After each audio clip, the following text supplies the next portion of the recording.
ಆಕಾರ ಅಖಂಡ ಮಂಡಳದಲ್ಲಿ ನಾನು ನೀನು ಒಂದೊಂದು ಬಿಂದುಗಳಷ್ಟೇ. ನಮ್ಮ ಸಂರಕ್ಷಣೆ ಆಗಬೇಕಾ? ದೇಶ ಧರ್ಮ ಎಂಬ ಅಖಂಡ ಮಂಡಳದ ಸಂರಕ್ಷಣೆ ಆಗಬೇಕು. ಅದರ ಸಂರಕ್ಷಣೆಗೆ ಶ್ರಮವನ್ನ ವಹಿಸಿ. ನಾವು ಮಕ್ಕಳಿಗೆ ಶಿಕ್ಷಣ ಕೊಡಿಸಿದ್ದೀವಿ, ಸಾಕು. ಆಸ್ತಿ ಅಂತಸ್ತು ಮಾಡಿಕ್ಕಿದ್ದೀವಿ, ಸಾಕು. ಒಂದು ಶಿಕ್ಷಣ, ಒಂದು ಹಣ ಎರಡಿದ್ರೆ ಜಗತ್ನಲ್ಲಿ ಯಾವ ಮೂಲೆಯಲ್ಲಿ ಬೇಕಾದ್ರೂ ಬದುಕೊಂತಾರಲ್ಲ, ಆರಾಮಾಗಿರ್ತಾರಲ್ಲ. ಭ್ರಮೆ ಇದೆಯಲ್ಲ ಹಿಂದೂ ಪೋಷಕರಲ್ಲಿ, ಹಿಂದೂ ಸಮಾಜದಲ್ಲಿ. ಇತಿಹಾಸ ಟೆಕ್ಸ್ಟ್ ಬುಕ್ ಎಕ್ಸಾಂಪಲ್ಸ್ ಗಳನ್ನ ಚರಿತ್ರೆ ನಮಗೆ ನೀಡ್ತಾ ಬಂದಿದೆ. 90 ವರ್ಷಗಳ ಹಿಂದೆ ರಂಗೂನ್ನಲ್ಲಿದ್ದಂತ ಅತ್ಯಂತ ವಿದ್ಯಾವಂತ, ಅತ್ಯಂತ ಶ್ರೀಮಂತ ಸಮಾಜ ಯಾರ್ದು? ಹಿಂದೂಗಳದಲ್ವಾ? ಅಲ್ಲಿದ್ದಂತ ಹಿಂದೂಗಳು ಏನಾದ್ರು? 78 ವರ್ಷಗಳ ಹಿಂದೆ ಪಾಕಿಸ್ತಾನದ ಲಾಹೋರ್ನಲ್ಲಿದ್ದಂತ ಅತ್ಯಂತ ವಿದ್ಯಾವಂತ, ಅತ್ಯಂತ ಶ್ರೀಮಂತ ಸಮಾಜ ಯಾರ್ದು? ಹಿಂದೂಗಳದಲ್ವಾ? ಅಲ್ಲಿದ್ದಂತ ಹಿಂದೂಗಳು ಎಲ್ಲಿಗೆ ಹೋದ್ರು? 45 ವರ್ಷಗಳ ಹಿಂದೆ ಬಾಂಗ್ಲಾದೇಶದಲ್ಲಿದ್ದಂತ ಅತ್ಯಂತ ವಿದ್ಯಾವಂತ, ಅತ್ಯಂತ ಶ್ರೀಮಂತ ಸಮಾಜ ಯಾರ್ದು? ಹಿಂದೂಗಳದಲ್ವಾ? ಅಲ್ಲಿದ್ದಂತ ಹಿಂದೂಗಳು ಎಲ್ಲಿಗೆ ಹೋದ್ರು? 35 ವರ್ಷಗಳ ಹಿಂದೆ ಕಾಶ್ಮೀರದಲ್ಲಿದ್ದಂತ ಅತ್ಯಂತ ವಿದ್ಯಾವಂತ, ಅತ್ಯಂತ ಶ್ರೀಮಂತ ಸಮಾಜ ಯಾರ್ದು? ಹಿಂದೂಗಳದಲ್ವಾ? ಅಲ್ಲಿದ್ದಂತ ಹಿಂದೂಗಳ ಪರಿಸ್ಥಿತಿ ಏನಾಯ್ತು? ಅಲ್ಲಿನ ಹಿಂದೂಗಳಿಗೆ ಶಿಕ್ಷಣದ ಕೊರತೆ ಬಂತ? ಅಕ್ಷರ ಜ್ಞಾನದ ಕೊರತೆ ಬಂತ? ಡಿಗ್ರಿ ಸರ್ಟಿಫಿಕೇಟ್ಗಳ ಕೊರತೆ ಬಂತ? ಪಾಂಡಿತ್ಯದ ಕೊರತೆ ಬಂತ? ಕಶ್ಯಪರ ಕಾಶ್ಮೀರ ಸ್ವಾಮಿಯದು ಇಡೀ ಸನಾತನ ಹಿಂದೂ ಧರ್ಮದ ಜ್ಞಾನ ಪರಂಪರೆಗೆ ಶಿಖರಪುಂಜವಾಗಿ ಬೆಳಗ್ತಿದ್ದಂತ ಕಾಶ್ಮೀರ. ಅವ್ರಿಗೆ ಅಕ್ಷರ ಜ್ಞಾನ ಕಡಿಮೆ ಆಯ್ತಾ? ಅವ್ರಿಗೆ ಆಸ್ತಿ ಅಂತಸ್ತು ಕಡಿಮೆ ಆಯ್ತಾ? ಪೂರ್ವಿಕರು ಶತಮಾನಗಳಿಂದ ಮಾಡಿಟ್ಟಂತ ಆಸ್ತಿ ಅಂತಸ್ತರ ಸುಖದ ಸುಪ್ಪತ್ತಿಗೆನಲ್ಲೋ ಅನುಭವಿಸ್ಕೊಂಡು ಬಂದವರಲ್ವಾ? ಕಾಶ್ಮೀರದ ಪಂಡಿತರಿಗೆ, ಕಾಶ್ಮೀರದ ಹಿಂದೂಗಳ ಕೊರತೆ ಆಗಿದ್ದೇನು? ಅಕ್ಷರ ಅಲ್ಲ, ಅಕ್ಷರಾಭ್ಯಾಸ ಅಲ್ಲ, ಶಿಕ್ಷಣ ಅಲ್ಲ, ಆಸ್ತಿ ಅಂತಸ್ತಲ್ಲ. ಎರಡೇ, ಒಂದು ಧರ್ಮ ಜಾಗೃತಿ, ಮತ್ತೊಂದು ಧರ್ಮ ಸಂಘಟನೆ. ಎರಡರ ಕೊರತೆ ಆದಿದ್ದರಿಂದ ಇವತ್ತು ಕಾಶ್ಮೀರದ ಹಿಂದೂಗಳ ಪರಿಸ್ಥಿತಿ ಏನಾಗಿದೆ ನಾವೇ ಜೀವಂತ ಸಾಕ್ಷಿಯಾಗಿ ದೇಶದಲ್ಲಿ ಗಮನಿಸ್ತಿದ್ದೀವಿ. ಇತಿಹಾಸ, ಪ್ರಸ್ತುತ ಎಲ್ಲವೂ ಹೇಳ್ತಾ ಬಂದಿರೋದು ಒಂದೇ ಒಂದು ಮಾತು: ಧರ್ಮ ಜಾಗೃತಿ, ಧರ್ಮ ಸಂಘಟನೆ. ಸಂಘಟಿತರಾಗಿ ಮನೆಗಳ ಧರ್ಮ ಜಾಗೃತಿ ತುಂಬಿಸಿ. ನಾವು ಕಾರ್ಯಕ್ರಮ ಮಾಡ್ತಿರ್ಬೇಕಾದ್ರೆ ಜಾತಿ ಮತ ಪಂಥ ಅಂತ ಹೇಳಿಕೊಂಡು ನಮ್ಮ ನಾಯಕರನ್ನು ಜಾತಿ ಮತ ಪಂಥಗಳಿಗೆ ಸೇರಿಸಿ ಶಿವಾಜಿ ಮಹಾರಾಜರ ಜಯಂತಿ ಆಚರಿಸಿದ್ರೆ ನಾವ್ಯಾಕೆ ಶಿವಾಜಿ ಮಹಾರಾಜ ಜಯಂತಿ ಆಚರಿಸಬೇಕು? ಮಹಾರಾಷ್ಟ್ರದವರು ಆಚರಿಸ್ಕೊಳ್ತಾರೆ ಬಿಡಿ, ಮರಾಠರಿಗೆ ಆಚರಿಸ್ಕೊಳ್ತಾರೆ ಬಿಡಿ, ಅವರೇನು ಕರ್ನಾಟಕದವ್ರು ಅಲ್ವಲ್ಲ? ಪ್ರಶ್ನೆ ಮಾಡ್ತೀವಲ್ಲ ನಾವೇ. ನಾನು ಹೇಳ್ತಿರೋ ಮಾತಲ್ಲ. R.C. ಧೀರಿ ಎಂಬ 13 ವರ್ಷಗಳ ಕಾಲ ಶಿವಾಜಿ ಮಹಾರಾಜರ ಮೇಲೆ ಇತಿಹಾಸವನ್ನು ಅಧ್ಯಯನ ಮಾಡಿ ಒಂದು ಪುಸ್ತಕ ಬರೆದಿದ್ದಾರೆ. ಶಿವಗಡಾಚ ಶಂಭು ಮಹಾರಾಜರಂತ ಮರಾಠಿನಲ್ಲಿರುವಂತ ಪುಸ್ತಕ. ಅದರ ಸಾಧ್ಯ ಅನುವಾದ ಸಿಕ್ಕಿದ್ರೆ ದಯವಿಟ್ಟು ಓದಿ ನೋಡಿ.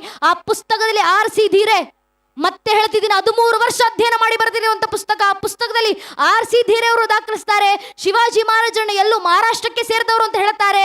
ಶಿವಾಜಿ ಮಹಾರಾಜರದ ವಂಶದ ಮೂಲ ಪುರುಷ ಯಾರು ಅಂತ ಕೇಳಿದ್ರೆ ಶಿವಾಜಿ ಮಹಾರಾಜರ ವಂಶದ ಮೂಲ ಪುರುಷನ ಹೆಸರು ಬೆಳ್ಳಿಯಪ್ಪ ಅಂತ. ಈ ಬೆಳ್ಳಿಯಪ್ಪ ಇದ್ದಿದ್ದೆಲ್ಲಿ ಅಂದ್ರೆ ಮಹಾರಾಷ್ಟ್ರದಲ್ಲ, ನಮ್ಮದೇ ಕರ್ನಾಟಕದ ಗದಗಿನ ಹತ್ರ ಇರುವಂತ ಶ್ರೀಶೈಲ ಮಲ್ಲಿಕಾರ್ಜುನರ ದೇವಸ್ಥಾನದಲ್ಲಿ ಸೇವೆ ಸಲ್ಲಿಸಿಕೊಂಡಿದ್ದಂತ ಇಲ್ಲಿಯ ಮೂಲದವರು ಛತ್ರಪತಿ ಶಿವಾಜಿ ಮಹಾರಾಜರ ವಂಶದ ಮೂಲ ಪುರುಷರು. ನಮಗೆ ಶಿವಾಜಿ ಮಹಾರಾಜರ ವಂಶದ ಮೂಲ ಪುರುಷ ಕರ್ನಾಟಕದವರು ಮಹಾರಾಷ್ಟ್ರದವರು ಬೇಕಾಗಿಲ್ಲ. ಯಾಕಂದ್ರೆ ಶಿವಾಜಿ ಮಹಾರಾಜ್ ಎಂದಿಗೂ ನಾನು ಮರಾಠರಿಗೆ ಸಾಮ್ರಾಜ್ಯ ಕಟ್ತೀನಿ ಅಂತ ಹೋದಂತವರಲ್ಲ. ಶಿವಾಜಿ ಮಹಾರಾಜರು ಕೊಟ್ಟ ಆದರ್ಶ ಯಾವುದು? ಅಪ್ನಾ ಧರ್ತಿ ಅಪ್ನಾ ರಾಜ್. ಛತ್ರಪತಿ ಶಿವಾಜಿ ಮಹಾರಾಜ್ ಕ ಏಕೈ ಸಪ್ನ ಹಿಂದೂ ಸ್ವರಾಜ್, ಹಿಂದುವಿ ಸ್ವರಾಜ್ಯ ಸಾಮ್ರಾಜ್ಯದ ಸ್ಥಾಪನೆ ಕನಸನ್ನು ಕಂಡಂತವ್ರು ಶಿವಾಜಿ ಮಹಾರಾಜರು. ಅರ್ಥಾತ್ ಜಗತ್ನಲ್ಲಿರುವಂತ 100 ಕೋಟಿ ಹಿಂದೂಗಳು ಪ್ರತಿಯೊಬ್ಬರು ಹೃದಯ ಗರ್ಭದಲ್ಲಿ ಶಿವಾಜಿ ಮಹಾರಾಜರನ್ನ ಹೃದಯ ಸಾಮ್ರಾಟನಾಗಿತ್ತು ಆರಾಧಿಸಬಲ್ಲಂತ ಸಾಮರ್ಥ್ಯ ನಮಗಿದೆ. ಆ ಕೆಲಸವನ್ನು ಹಿಂದೂಗಳು ಮಾಡೋಣ. ನಾವು ಸಂಘಟಿತರಾಗೋಣ, ನಾವು ಧರ್ಮ ಜಾಗೃತಿ ಮೂಡಿಸೋಣ, ವೈಚಾರಿಕ ಜಾಗೃತಿ ಮೂಡಿಸಿ ಮನೆಯ ಮಕ್ಕಳಲ್ಲಿ ಶಾಸ್ತ್ರಕಾರರ ಮಾತು ವರಂ ಏಕಂ ಗುಣಿ ಪುತ್ರೋ ನಚಮೂರ್ಗ ಶತ ಇರಪಿ. ಧರ್ಮ ರಕ್ಷಣೆ ಆಗಬೇಕಂದ್ರೆ ಮನ್ನಲ್ಲಿ 20 ಜನ ಮಕ್ಕಳು ಬೇಕಾಗಿಲ್ಲ. ಒಂದೊಂದು ಹಿಂದೂ ಮಗು ಮನ್ನಲ್ಲಿದೆಯಲ್ಲ, ಆ ಒಂದೊಂದು ಹಿಂದೂ ಮಗುವಿಗೆ ಧರ್ಮ ಸಂಸ್ಕಾರ ಕೊಟ್ಟು ನೈಜ ಹಿಂದೂ ಅಂತೆ ಬೆಳೆಸಿ ಸಾಕು.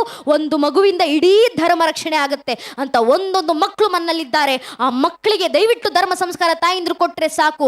ಒಬ್ಬ ತಾಯಿ ಜಿಜಾಬಾಯಿ ಶಿವಾಜಿ ಮಹಾರಾಜರನ್ನು ಎಂದಿಗೂ ಕೂರಿಸ್ಕೊಂಡು, ಮಗು ನೀನ್ ಕೋಟೆಗಳನ್ನ ಗೆದ್ದು ರಾಜವಂಶಸ್ಥರಂತೆ ಸುಖ ಸಂಪತ್ತಿನಲ್ಲಿ ಬದುಕಬೇಕಪ್ಪ ಎಂದಿಗೂ ಹೇಳಿಲ್ಲ. ತಾಯಿ ಜಿಜಾಬ್ ಮಗನಿಗೆ ಕೊಟ್ಟಂತ ಕನಸೆಂತದ್ದು? 6-7 ವರ್ಷದ ಪುಟ್ಟ ಹುಡುಗ ಶಿವಾಜಿ ಮಹಾರಾಜರನ್ನ ಕೂರಿಸ್ಕೊಂಡು ತಾಯಿ ಜಿಜಾಬಾಯಿ ಮಗನಿಗೆ ಕನಸು ಕಟ್ಟಿ ಕೊಡ್ತಾರೆ. ಮಗು ಶೋಭಾ, ನಿನ್ನ ಜೀವನದ ಕನಸು ನೀನು ಮಹಾರಾಜನಾಗಿ ನೀನ್ ಕೋಟೆಗಳನ್ನು ಗೆದ್ದು ಆರಾಮಾಗಿ ಬದುಕೋದಲ್ಲಪ್ಪ. ನಿನ್ನ ರಕ್ತದ ಕಣದ ನರ ನಾಡಿಗಳನ್ನ ಬತ್ತೊಂತಸದು ರಕ್ತದ ದೀಪವನ್ನು ಹಿಂದೂ ಧರ್ಮದ ಧರ್ಮೋದ್ಧಾರಕ ಚಿಡೋದೇ ನಿನ್ನ ಜೀವನದ ಅಂತಿಮ ಕನಸಾಗಬೇಕಂತ ತಾಯಿ ಜಿಜಾಬಾಯಿ ಮಗನಿಗೆ ಕನಸಿ ಕಟ್ಟಿಕೊಟ್ರಲ್ಲ, ಅಂತ ಕನಸುಗಳನ್ನು ಮಕ್ಕಳಿಗೆ ಕಟ್ಟಿಕೊಡೋಣ ಸಾಕು. ಆ ಮಕ್ಕಳು ಧರ್ಮ ರಕ್ಷಣೆಯನ್ನು ಮಾಡ್ತಾರೆ. ಧರ್ಮ ಸಭೆ ಆಯೋಜನೆ ಮಾಡ್ತಿರೋದು, ಶಿವಾಜಿ ಮಹಾರಾಜ್ ಜಯಂತಿ ಆಚರಿಸ್ತಿರೋದು ನನಗೂ ಅಲ್ಲ, ನಿಮಗೋಸ್ಕರನೂ ಅಲ್ಲ, ತಾಯಿಂದ್ರ ಜೊತೆಗೆ ಕರ್ಕೊಂಡು ಬಂದಿದ್ದೀರಲ್ಲ 6-7 ವರ್ಷದ ಪುಟ್ಟ ಮಕ್ಕಳು, ಆ ಮಕ್ಕಳಿಗೋಸ್ಕರ ಮಾಡ್ತಿರುವಂತ ಕಾರ್ಯಕ್ರಮ ಇದು. ಆ ತಲೆಮಾರಿಗೋಸ್ಕರ ಮಾಡ್ತಿರುವಂತ ಧರ್ಮದ ಕೆಲಸ ಇದು. ಆ ಪೀಳಿಗೆಗೋಸ್ಕರ ನಡೆಸ್ತಿರುವಂತ ಧರ್ಮ ಜಾಗೃತಿ ಕಾರ್ಯ ಇದು. ಆ ಪೀಳಿಗೆಯನ್ನ ಜಾಗೃತಗೊಳಿಸಿ ಯಾವ ಮಟ್ಟದಂದ್ರೆ ಮುಂದೊಂದು ದಿನ ಯಾರಾದರೂ ಈ ಬುದ್ಧಿಯೇ ಜೀವನ ಅಂತ ಅನ್ಕೊಳ್ಳುವಂತ ಜನರು ನಮ್ಮ ಮಕ್ಕಳ ಮುಂದೆ ನಿಂತು ನಮ್ಮ ಧರ್ಮದ ಬಗ್ಗೆ ಪ್ರಶ್ನೆ ಮಾಡಿದ್ರೆ ಮಾಡ್ತಾರಲ್ಲ. ನೀವು ಗಣೇಶನ್ನ ಪೂಜೆ ಮಾಡ್ತೀರಾ, ನಿಮ್ಮ ಗಣೇಶನಿಗೆ ಏನಕ್ಕೆ ಆನೆ ಮುಖ? ನೀವು ಹನುಮಂತರನ್ನ ಪೂಜಿಸ್ತೀರಾ, ಹನುಮಂತನಿಗೆ ಏನಕ್ಕೆ ಕಪಿ ಮುಖ? ನೀವು ಹನುಮಂತ ರಾಮ ಭಕ್ತ ಅಂತ ಕರಿತೀರಾ, ರಾಮರಲ್ಲಿ ಹುಟ್ಟಿದ್ರು ಅನ್ನೋದಕ್ಕೆ ನಿಮ್ಮ ಹತ್ರ ಏನು ಸಾಕ್ಷಿ ಇದೆ? ಪ್ರಶ್ನೆ ಮಾಡ್ತಾರೆ. ದುರಾದೃಷ್ಟವಶಾತ್ ಪ್ರಶ್ನೆ ಮಾಡೋರು ಸಾಮಾನ್ಯರಲ್ಲ.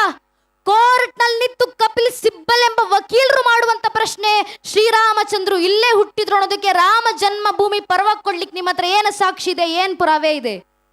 A question that was asked in the Supreme Court of India during the hearing of Sri Ram Janmabhoomi case. What gives us a guarantee that this same question might not come to our doorstep in the future days? ಸ್ವಾಮಿ court ನಲ್ಲಿ ಮಾಡಿದ ಇದೇ ಪ್ರಶ್ನೆ ಮುಂದೊಂದು ದಿನ ನಮ್ಮನೆ ಬಾಗಿಲವರೆಗೂ ಬರೋದು ಅನ್ನೋದಕ್ಕೆ ನಮ್ಮ ಹತ್ರ ಏನು ಗ್ಯಾರಂಟಿ? ಓಪನ್ ಪಬ್ಲಿಕ್ ಡೊಮೇನ್ ನಲ್ಲಿ ಇಡೀ ಹಿಯರಿಂಗ್ ಸಿಗ್ತಾವ ನಮಗೆ. ಮುಂದೆ ಯಾರಾದ್ರೂ ನಮ್ಮ ಮಕ್ಕಳ ಮುಂದೆ ಬಂದು ಪ್ರಶ್ನೆ ಮಾಡಿದ್ರೆ ಮನೆಯ ಮಕ್ಕಳಲ್ಲಿ ಯಾವ ಮಟ್ಟದ ಧರ್ಮ ಜಾಗೃತಿ ತುಂಬಿರ್ಬೇಕಂದ್ರೆ ಒಂದೊಂದು ಹಿಂದೂ ಮನೆ ಮಗು ಎದೆ ಒಪ್ಪಿಸ್ಕೊಡದೆ ತಟ್ಕೊಂಡು ಹೇಳ್ಕೊಳ್ಬೇಕು, ಪ್ರಭು ಶ್ರೀರಾಮಚಂದ್ರ ಅಸ್ತಿತ್ವಕ್ಕೆ ಮಾತ್ರ ಅಲ್ಲಪ್ಪ, ಬೇಕಾದ್ರೆ ಇಡೀ ಶ್ರೀರಾಮಚಂದ್ರರ ವಂಶ ವೃಕ್ಷದ ಅಸ್ತಿತ್ವಕ್ಕೆ ನಾನು ಸಾಕ್ಷಿಯನ್ನು ಕೊಡಬಲ್ಲೆ. ನಮ್ಮ ಮಕ್ಕಳ ಬಾಯಿಂದ ಬರಬೇಕಾದ ಉತ್ತರ ತಾಯಿ ಭಾರತೀಯ ಜಗನ್ಮಾತೆಯ ಭಗವಂತನ ಕೃಪಾಶೀರ್ವಾದಗಳಿಂದ ಮೊದಲಿಗೆ ಬಂದದ್ದು ಶ್ರೀಹರಿ. ಶ್ರೀಹರಿಯ ಮಗ ಬ್ರಹ್ಮ, ಬ್ರಹ್ಮನ ಮಗ ಮರೀಚಿ, ಮರೀಚಿ ಮಗ ಕಶ್ಯಪ, ಕಶ್ಯಪನ ಮಗ ಸೂರ್ಯ, ಸೂರ್ಯನ ಮಗ ಮನು, ಮನುವಿನ ಮಗ ಇಕ್ಷ್ವಾಕು, ಇಕ್ಷ್ವಾಕುವಿನ ಮಗ ಕುಕ್ಷಿ, ಕುಕ್ಷಿಯ ಮಗ ವಿಕುಕ್ಷಿ, ವಿಕುಕ್ಷಿಯ ಮಗ ಬಾಣ, ಬಾಣನ ಮಗ ನರಾರಣ್ಯ, ಅನರಾರಣ್ಯನ ಮಗ ಭೃದು, ಭೃದುವಿನ ಮಗ ತ್ರಿಶಂಕು, ತ್ರಿಶಂಕುವಿನ ಮಗ ದುಂಡುಮಾರ, ದುಂಡುಮಾರನ ಮಗ ಮಾಂಧಾತ, ಮಾಂಧಾತನ ಮಗ ಸುಸಂಧಿ, ಸುಸಂಧಿಯ ಮಗ ಧ್ರುವಸಂಧಿ, ಧ್ರುವಸಂಧಿಯ ಮಗ ಭರತ, ಭರತನ ಮಗ ಅಶೀತ, ಅಶೀತನ ಮಗ ಸಗರ, ಸಗರನ ಮಗ ಅಸಮಂಜಸ, ಅಸಮಂಜಸನ ಮಗ ಅಂಶುಮಂತ, ಅಂಶುಮಂತನ ಮಗ ದಿಲೀಪ, ದಿಲೀಪನ ಮಗ ಭಗೀರಥ, ಭಗೀರಥನ ಮಗ ಕುಕುತ್ಸು, ಕುಕುತ್ಸುವಿನ ಮಗ ರಘು, ರಘುವಿನ ಮಗ ಪ್ರಬೃದ್ಧ, ಪ್ರಬೃದ್ಧನ ಮಗ ಶಶಂಕು, ಶಶಂಕುವಿನ ಮಗ ಸುದರ್ಶನ, ಸುದರ್ಶನ ಮಗ ಅಗ್ನಿವರ್ಣ, ಅಗ್ನಿವರ್ಣನ ಮಗ ಶೀಘ್ರವೇದ, ಶೀಘ್ರವೇದನ ಮಗ ಮರು, ಮರುವಿನ ಮಗ ಪ್ರಶೀಶಕ, ಪ್ರಶೀಶಕನ ಮಗ ಅಂಬರೀಷ, ಅಂಬರೀಷನ ಮಗ ನಘೂಷ, ನಘೂಷನ ಮಗ ಯಾತಿ, ಯಾತಿಯ ಮಗ ನಾಭಾಗ, ನಾಭಾಗನ ಮಗ ಅಜ, ಅಜನ ಮಗ ದಶರಥ, ದಶರಥನ ಮಗನೇ ರಘುವಂಶದ ರಾಘವ ಪ್ರಭು ಶ್ರೀರಾಮಚಂದ್ರರು ಅಂತ ಹೇಳುವ ಮಟ್ಟಕ್ಕೆ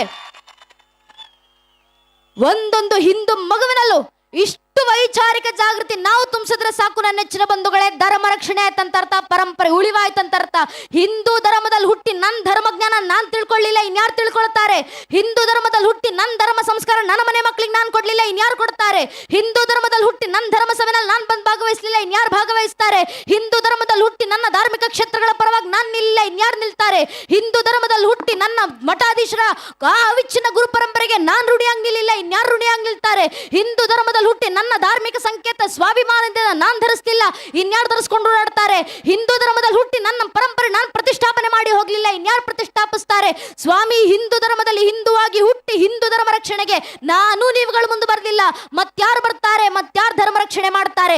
ಧರ್ಮ ರಕ್ಷಣೆಗೆ ನಮ್ಮ ಕೈಲಾಗುವಂತ ಕೊಡುಗೆ ಸಲ್ಲಿಸೋಣ. ನಿಮಗೆ ಮಾತಾಡ್ಲಿಕ್ಕಾಗತ್ತಾ? ದಯವಿಟ್ಟು ಮಾತಾಡಿ, ಮನೆಯಲ್ಲಿ ಮಾತಾಡಿ, ಮನೆ ಮಕ್ಕಳ ಜೊತೆ ಮಾತಾಡಿ, ಕುಟುಂಬಸ್ಥರ ಜೊತೆ ಮಾತಾಡಿ, ಧರ್ಮ ಜಾಗೃತಿ ಮೂಡಿಸಿ. ಹಾಡ್ಲಿಕ್ಕಾಗತ್ತಾ? ದೇಶಭಕ್ತಿ ಗೀತೆ ಹಾಡಿ, ಶರಣರ ವಚನಗಳನ್ನ ಹೇಳಿ, ದಾಸರ ಕೀರ್ತನೆಗಳನ್ನ ಹಾಡಿ, ಭಗವದ್ಗೀತೆ ಶ್ಲೋಕ ಪಠಿಸಿ, ವೇದ ಮಂತ್ರಗಳನ್ನ ಪಠಿಸಿ ಧರ್ಮ ಜಾಗೃತಿ ಮೂಡಿಸಿ. ಬರೀಲಿಕ್ಕಾಗತ್ತಾ? ನೈಜ ಇತಿಹಾಸ ದಾಖಲಿಸಿ ಬರೆದು ಧರ್ಮ ಜಾಗೃತಿ ಮೂಡಿಸಿ. ಸಮಯ ಕೊಡ್ಲಿಕ್ಕಾಗತ್ತಾ? ಬನ್ನಿ ಧರ್ಮ ಸಭೆಯಲ್ಲಿ ಸೇರಿ ಸಮಯ ಕೊಡಿ, ಧರ್ಮ ಜಾಗೃತಿ ಮೂಡಿಸಿ. ಶ್ರಮ ಹಾಕ್ಲಿಕ್ಕಾಗತ್ತಾ? ಕಾರ್ಯಕರ್ತರ ಜೊತೆ ಕೈ ಜೋಡಿಸಿ ಶ್ರಮವನ್ನ ಹಾಕಿ ಧರ್ಮ ಜಾಗೃತಿ ಮೂಡಿಸಿ. ಹಣ ಕೊಡ್ಲಿಕ್ಕಾಗತ್ತಾ? ಊರಿನ ಮಠ ಮಂದಿರ ದೇವಸ್ಥಾನಗಳಿಗೆ ಆರ್ಥಿಕ ಸಹಾಯವನ್ನ ಮಾಡಿ ಧರ್ಮ ಜಾಗೃತಿ ಮೂಡಿಸಿ. ಯಾವುದೂ ಆಗ್ಲಿಲ್ವಾ? ಕನಿಷ್ಠ ಪಕ್ಷ ನಿಂತು ದೇಶ ಧರ್ಮದ ಪರವಾಗಿ ಒಂದು ಜೈಕಾರ ಹಾಕ್ಲಿಕ್ಕಾಗತ್ತಾ? ದೇಶ ಧರ್ಮದ ಪರವಾಗಿ ಒಂದು ಜೈಘೋಷ ಹಾಕಿ ಧರ್ಮ ಜಾಗೃತಿ ಮೂಡಿಸಿ. ಅದು ಆಗ್ಲಿಲ್ಲ ಅಂದ್ರೂ ಪರವಾಗಿಲ್ಲ, ಯಾರಾದ್ರೂ ನಿಂತು ದೇಶ ಧರ್ಮದ ಪರವಾಗಿ ಜೈಕಾರ ಹಾಕ್ತಿದ್ರೆ ಅವರ ಪಕ್ಕದಲ್ಲಿ ಹೋಗಿ ನಿಂತ್ಕೊಂಡು ಕೈ ಎತ್ತೋಣ ಸಾಕು. ನಾವು ದೇಶ ಧರ್ಮಕ್ಕೆ ಕೊಡುವಂತ ಕೊಡುಗೆ ಇಷ್ಟೇ. ಇಷ್ಟನ್ನು ಒಬ್ಬೊಬ್ಬ ಹಿಂದೂ ಮಾಡಿದ್ರೆ ಸಾಕು. ಒಬ್ಬೊಬ್ಬ ಹಿಂದೂ ಜನ್ಮಸಿದ್ಧ ಜವಾಬ್ದಾರಿ ಅಂತ ಮಾರ್ಗವನ್ನ ಪಾಲಿಸೋಣ. ಪರಂಪರೆ ಉಳಿವಿಗಾಗಿ ಮನೆ ಮಕ್ಕಳಿಗೆ ಸಂಸ್ಕಾರ ಕೊಟ್ಟು ವೈಚಾರಿಕವಾಗಿ ಜಾಗೃತಗೊಳಿಸೋಣ ಅಂತ ನಮ್ಮಲ್ಲಿ ಕೇಳ್ಕೊಳ್ತಾ, ನಂಗೆ ಎರಡು ಮಾತುಗಳನ್ನು ಆಡ್ಲಿಕ್ಕೆ ಅವಕಾಶ ಮಾಡಿಕೊಟ್ಟಿರುವಂತಹ ಸಂಘಟನೆಯ ಸಮಿತಿ ಎಲ್ಲ ಹಿರಿಯರಿಗೆ, ವಿಶೇಷವಾಗಿ ನಮ್ಮ ಕಾರ್ಯಕರ್ತ ಅಣ್ಣಂದಿರಿಗೆ, ಊರ್ನಲ್ಲಿ ಒಂದು ಧರ್ಮಸಭೆ ಆಯೋಜನೆ ಮಾಡ್ಬೇಕಂದ್ರೆ ವಾರಗಟ್ಲೆ ತಿಂಗಳಗಟ್ಲೆ ಮನೆ ಬಿಟ್ಟು ಊಟ ಬಿಟ್ಟು ನಿದ್ದೆಗೆಟ್ಟು ಮಧ್ಯರಾತ್ರಿ 12 ಗಂಟೆ ಬೆಳಗಿನ ಜಾವ 6-2 ಗಂಟೆವರೆಗೂ ಇಡೀ ಊರು ತುಂಬ ಕೇಸರಿ ತೋರಣಗಳು ಬಂಟಿಂಗ್ಸ್ಗಳನ್ನ ಕಟ್ಕೊಂಡು ನಿಂತಿರ್ತಾರೆ.